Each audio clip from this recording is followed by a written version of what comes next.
Mas assim, massa. É difícil falar, não influencia, né? É verdade, é um hiato. É o jogo 90 minutos ali tudo pode acontecer. Né? O Corinthians até venceu o primeiro jogo. Com aqueles 11 que o Corinthians... Com aqueles 11 que estão lá, são esses caras aí que vão lá. Como, né? Não são os 23, os 11 que a gente falou, deu cara a cara, deu ali parecido, tem um jogo. É o tal do... Dentro de campo são 11 contra 11, não é? E assim, o Corinthians, ele usa isso, né, a seu favor. Quando dá errado é porque, já falei isso aqui várias vezes, né?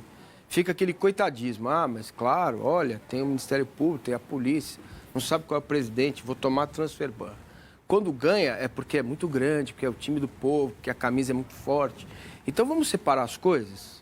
Vamos separar as coisas. Vamos olhar o trabalho do Dorival. O trabalho do Dorival é bom até aqui? Para mim, não. O que muda, dá outro contexto para o trabalho do Dorival, é a vitória do Corinthians sobre o Palmeiras. Posso falar uma frase só sobre o trabalho do Dorival? O trabalho do Dorival é menor do que o tamanho que o Dorival adquiriu nos últimos anos. Ótimo, tudo bem. Não está na melhor fase dele, ok. Acontece também. Seleção, assim São Paulo e Flamengo. O outro treinador, que está do outro lado. Mas a gente vai falar disso depois. Então, assim, separando essas questões todas, o Corinthians vem de uma vitória num jogo que ganhou, com méritos, poderia ter empatado o jogo, poderia o jogo ter sido diferente, poderia sim. Não foi um jogo de superioridade massacrante, dominante do Corinthians, mesmo jogando em casa. E ele tem uma vantagem, e essa vantagem vai ser muito bem utilizada pelos jogadores que tem. São jogadores experientes que sabem o que fazer dentro de campo. Esse é o ponto. A partir daí, a análise fica enviesada. Ela é a análise da desculpa, da muleta, do penduricalho. Entendeu? O que tem que analisar é o que o Corinthians vai fazer em campo. Ou fez em campo nesse último jogo. Ou deixou de fazer contra o Fortaleza. Que para mim é o modo pensa pequeno. Que pegou o Palmeiras também lá contra o Vitória. Tá? É como eu penso, não é como eles pensam, nem o Veste já discorda de mim na saída sobre esse argumento. E tudo bem, tá? É como eu penso, é como eu vejo as coisas neste olhar, com o olhar que eu tenho para o futebol brasileiro neste momento. Então, Memphis é capaz de decidir o jogo? Yuri Alberto é capaz de decidir o jogo? O Garro é muito bom jogador? Sem dúvida nenhuma. Então, a gente sabe, eu sei, o Abel sabe, o Dorival sabe, o Vessa sabe, você que está vendo a gente sabe, o que o Corinthians pode entregar. E é isso. E o que o Corinthians pode entregar é isso.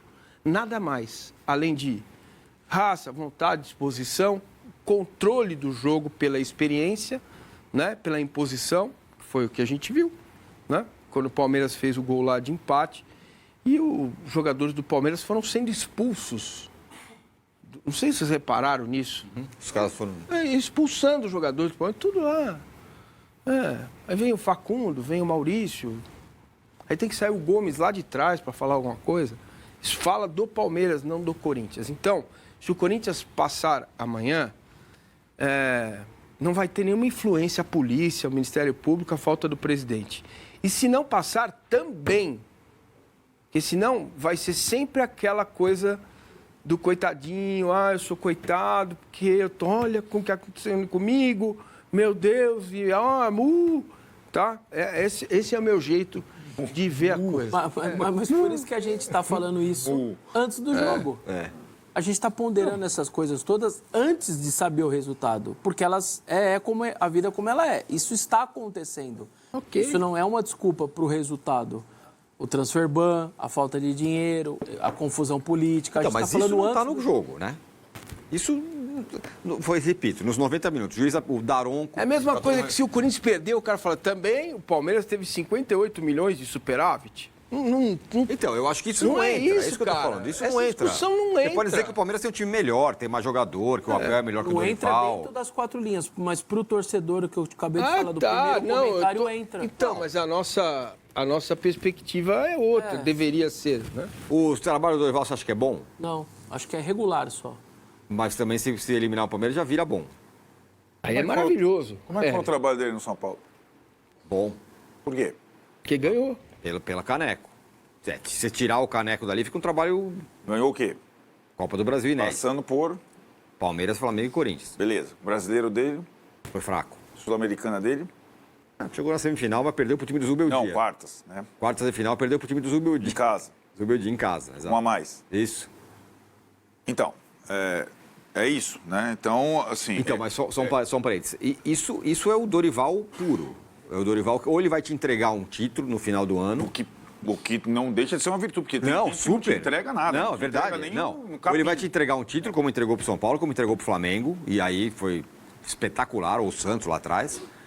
Ou, Isso, cara. ou se ele não tiver isso, fica muito pouco. Exato. Né? Ele é de extremos, né? Então, eu acho que ele ainda, o trabalho, ele ainda está em análise. Essa frente da Copa do Brasil pode ser a frente de salvação dele, como foi no São Paulo. Ele conseguiu o título inédito, saiu nos braços da torcida, etc e tal e tudo mais. E depois ele não cria vínculos. Isso que é interessante também da parte dele, né? Então, enfim. Então, eu acho que ele tem, nesse momento, aquela circunstância de ter... Vamos tentar comparar o estágio atual do Corinthians, do Dorival, do estágio atual do Palmeiras, do Abel. O estágio atual do Corinthians... O Dorival pode ser comparado ao que veio antes. O Abel está sendo comparado com ele mesmo, com o que ele vinha fazendo em outros anos, né? Então, o Dorival com o Ramon Dias. É aquilo, para mim está claro. Ele tenta, no início, além de bloquear mais, ser menos vazado e tudo mais, colocar algumas coisas de assinatura própria, de gosto próprio. Tipo o Maicon de primeiro volante, essas coisas. Ou o cara terceiro zagueiro. Como foi no trabalho do Flamengo? Tentou o Ranieri, lembra? Isso, lá mais na frente. Cara, aí, tava dando tudo errado. Ele deu 10 passos atrás, eu vou com o que o Ramon fazia. Ramon, era isso. Eu assisti os jogos de novo do Ramon. Qual era o melhor jeito de jogar com esses caras aqui? Ele voltou. Copiou. Os 3 volantinhos, né? O Carro e os 2. Tá lá de novo. Ainda não consegue, mas aí ele tem um álibi, a mesma produção ofensiva do Ramon. Porque qual que é o álibi? Agora que voltou o trio. Então, na verdade, o trabalho dele tem sido quase um de manutenção daquilo que tinha sido bom com o Ramon Dias. Grandes méritos ele não tem. Talvez o mérito seja lidar com essa circunstância tão complexa, mas que o Ramon também sabia. O Corinthians já estava pegando fogo na época do Ramon Dias. Já estava com o presidente tal.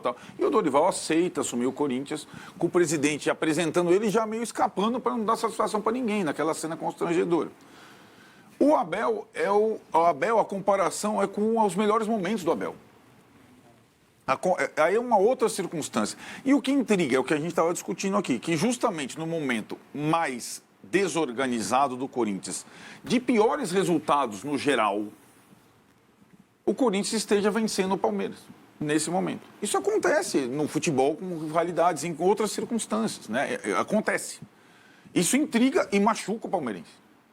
Então, o Palmeiras começa a tentar entender por que ele está sendo pior que o Corinthians nos duelos. Está brigando menos, está botando menos dedo na cara, está não sei o que lá. Ele não encontrou uma explicação até agora, porque a explicação principal é com o treinador. Quando o Palmeiras ganha bem do Corinthians em Barueri, ninguém precisou dar butinada, levar a cabeça de galinha, tal, não sei o que lá. O Palmeiras jogou um primeiro tempo exemplar. Quando a gente fala ganhar as principais divididas, não é bater no adversário ou botar dedo na cara. Não. É marcar bem, chegar junto, se dispor a correr sem a bola, tal. E o Palmeiras fez isso em Barueri. Contra o Corinthians, ele não jogou mal, mas ele foi um time, como diz o Massini, também um pouco blasé. Isso não dá, não é suficiente.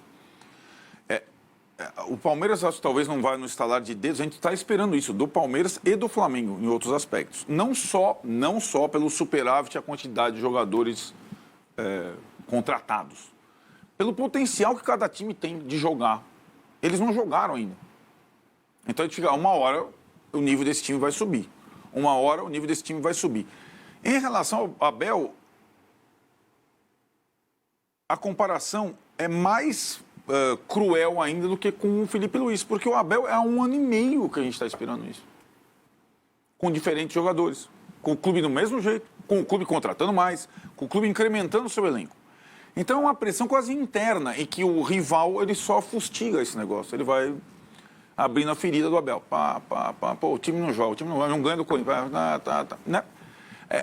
Essa discussão ela é incrementada pelo Clássico, pela eliminatória, pela Copa do Brasil. Mas o Palmeiras do Abel está devendo para o palmeirense, não é para mim, analista, então, para o palmeirense.